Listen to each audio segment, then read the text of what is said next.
Number 4.1 सारणिक निकालना। तो इसका बेसिक पार्ट हमने पिछले वीडियो में बना दिया था। तो पहले आप थ्योरम देख लें, बेसिक पार्ट को आप देख लें, उसके बाद ही आप एक्सरसाइज पर अभ्यास करें। ओके, तो चलो हम आज 4.1 का क्वेश्चन नंबर 1 से स्टार्ट करते हैं, इसको हल करते हैं। ठीक है, चलो तो देखते हैं कैसे इसको हम हल करते हैं। क्वेश्चन नंबर 1, डिटर्मिनांट 2 और 4 -5 और -1 है। इसको हमको सारणिक का मान ज्ञात करना है। तो कैसे करना है, अपने बेसिक पार्ट में देखा होगा कि पहले इस प्रकार से हम क्रॉस मल्टीपल करते हैं, उसके बाद तो 2 गुना 1 बराबर 2, माइनस में इसलिए माइनस का हो जाएगा। अब बीच में यहाँ पे माइनस होता है और फिर इसके बाद इस तरह से क्रॉस मल्टीपल होता है। तो 5 चौके 20, परंतु माइनस में है तो इसलिए माइनस में 20। क्लियर। अब यहाँ से हमको करना क्या है कि माइनस का 2 और माइनस माइनस प्लस का 20। अगर जब हम इसको घटाएंगे तो 2 घटेगा तो कितना आएगा, प्लस के 18, इसलिए इसका राइट आंसर। ठीक है, हमें विश्वास है आप अच्छी तरह से समझ गए होंगे। क्वेश्चन नंबर 2 को देखते हैं। ये है दूसरा का पहला क्वेश्चन, दूसरा में 2 क्वेश्चन है। ये है तो डिटर्मिनांट कॉस माइनस का साइन थीटा और साइन थीटा और कॉस थीटा, इसका सारणिक निकालना है। तो कैसे निकालते हैं ध्यान से समझना है। तो कोई बड़ी बात नहीं, क्रॉस मल्टीपल पहले ऐसे करना है, उसके बाद ऐसे करना है। ओके, तो पहले कॉस गुना कॉस करेंगे तो क्या हो जाएगा दोस्त, कॉस स्क्वायर थीटा, बीच में होता है माइनस, साइन गुने साइन करेंगे तो क्या हो जाएगा, साइन स्क्वायर थीटा। क्लियर। परंतु यहाँ माइनस में है इसलिए यह साइन क्या हो जाएगा, माइनस में होगा। तो हम सभी को पता है कि कॉस स्क्वायर थीटा यूं का यूं उतारना, माइनस का माइनस और माइनस प्लस, तो यहाँ पे क्या हो जाएगा, साइन स्क्वायर थीटा। जहां हम सभी को पता है sign square theta plus cos square theta बराबर सूत्र होता है क्या होता है, 1। क्या होता है, 1। तो आप साइन स्क्वायर थीटा बोले चाहे कॉस स्क्वायर थीटा बोले, है ना, ये सब अच्छी तरीका से आपको याद होना चाहिए। ठीक है, तो cos square theta plus sine square theta चाहे sine square theta plus cos square theta बराबर क्या होता है, 1 होता है। क्लियर, तो इसका राइट आंसर 1।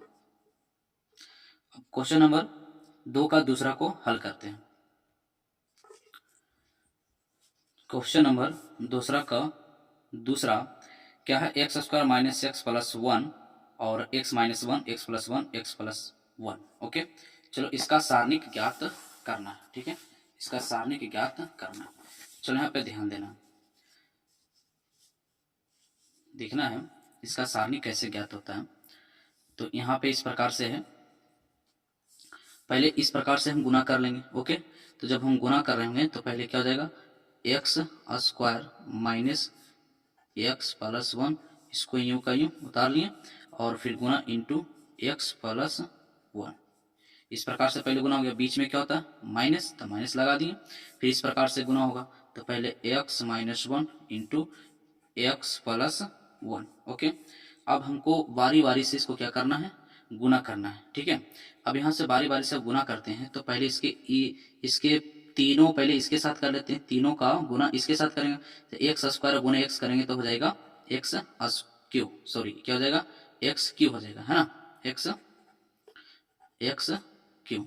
ओके, फिर एक्स स्क्वायर को फिर इससे तो हम गुना कर ही लिए, एक्स स्क्वायर गुने एक्स करेंगे तो एक्स क्यू, फिर करना है माइनस एक्स और प्लस, तो प्लस और माइनस माइनस, एक्स गुना एक्स करेंगे तो दोस्त एक्स स्क्वायर हो जाएगा। फिर प्लस इसके साथ करना तो प्लस और ये भी प्लस में ये भी प्लस में, तो प्लस प्लस प्लस एक 1 गुने एक्स बराबर एक्स। क्लियर, तो इसका मल्टीपल कर लिए। अभी तीनों को एक से करना है ना, तो यहाँ पे ध्यान से समझते हैं, प्लस में भी है प्लस में भी, तो प्लस और प्लस प्लस, एक गुना एक्स स्क्वायर तो एक्स स्क्वायर। क्लियर, अब यहाँ पे से हम समझते हैं इसके आगे क्या होगा, माइनस और प्लस माइनस, अब हो जाएगा एक्स गुने 1 बराबर एक्स, एक से गुना करने कोई फर्क नहीं पड़ता है, यूं का यूं चलाता है ना। इसके बाद क्या होता है, प्लस और प्लस प्लस, इसके बाद एक गुना एक बराबर एक हो जाता है ना, और बीच में यहाँ पे क्या है माइनस, तो माइनस लगा लेंगे, है। उसके बाद यहाँ देखते हैं इस प्रकार से ए माइनस बी इंटू ए प्लस बी, है ना। तो इसका सूत्र होता है, इसका ऐसे आपने देखा होगा, A square A plus B into A minus B, इसका होता है A square minus B square. Clear, तो यहीं पे तो ही लागू हो रहा है ना, यही सूत्र यहाँ पे हो रहा है लागू, तो इसको हम क्या कर लेते हैं, A square minus B square. Sorry हमने ए स्क्वायर बी स्क्वायर लिख दिया, तो यहाँ पे क्या हो जाएगा, यहाँ पे हो जाएगा ए स्क्वायर और माइनस बी स्क्वायर, बी में यहाँ क्या है 1 है ना। अब यहाँ से हम देखते हैं तो ये माइनस और प्लस कट जाएगा है ना, मर गया, और प्लस और माइनस मर गया, यहाँ पे बचा एक्स क्यू, यहाँ पे क्या बचा प्लस का 1, और यहाँ पे माइनस है तो माइनस इसमें गुना हो जाएगा, माइनस इसके लिए है ना, पूरे के लिए दोनों के लिए माइनस है, तो हो जाएगा माइनस एक्स स्क्वायर, माइनस और माइनस क्या हो जाएगा प्लस एक का स्क्वायर एक। क्लियर, तो यहाँ पे हम इसको ऐसे लिख देते हैं एक्स क्यू और माइनस का एक्स स्क्वायर और 1 और ये भी 1, तो एक और एक 2, तो प्लस का 2, इसका क्या हो गया राइट आंसर। क्वेश्चन नंबर तीसरा देखते हैं है ना। चलिए क्वेश्चन नंबर तीसरा को समझते हैं, ध्यान दीजिएगा। यहाँ पे पहले प्रश्न को समझते हैं। ये a बराबर दिया गया है ना, तो दिखाइए कि 2a मतलब डिटर्मिनेंट 2a और बराबर का 4a ये दोनों आपस में बराबर होते हैं या नहीं। इसको कैसे करना है, इसको जरा आप ध्यान से समझने का प्रयास करें। यहाँ पे पहले हम करेंगे कि इसमें दिया गया है अंदर में 2a है, मतलब 2 किस में गुना हो रहा है, a में हो रहा है ना, डिटर्मिनेंट के साथ में 2 में a के साथ 2 में गुना करना है। और इसका अर्थ क्या होगा कि आप पहले डिटर्मिनेंट निकालें, मतलब पहले आप सारणिक का मान निकालें, उसके बाद मान निकालने के बाद आप उसमें 4 से गुना कर दें, 4 से गुना कर दें। ओके, नहीं समझ रहे हैं तो पहले देखिए ध्यान से करना क्या है, उसको हम बराबर लेके चलते हैं इस प्रकार से है। तो 2 से a में गुना करने के लिए कह रहा है ना, तो 2 से हम डायरेक्ट यहीं पे कर देते हैं, आप समझ सकते हैं। तो 2 एकम 2 और 2 दूनी 4 और 4 दूनी 8 और 2 दूनी 4, ये हो गया इसका, ये इसका मान हो गया। बीच में बराबर तो बराबर लगा लेते हैं, यहाँ पे 4 है तो 4 ऐसे ही लिख लेंगे, और यहाँ पे क्या दिया गया है a, तो a का मान हमारे पास क्या दिया गया है 1 2 4 2। क्लियर ना। अब ऐसे हम इस प्रकार से कर लिए। आप यहाँ पे जरा ध्यान देना है, तो इसमें क्या करना है, क्रॉस मल्टीपल इसका हल करेंगे, तो 4 दूनी 8, बीच में माइनस, 8 चौक 32। क्लियर, बीच में क्या है दोस्त इक्वल बराबर। अब हमको 4 ऐसे रखना है और ऐसे क्रॉस मल्टीपल करना है, तो ऐसे जब हम करेंगे तो देखेंगे 2 एकम 2, बीच में माइनस, फिर 4 दूनी 8।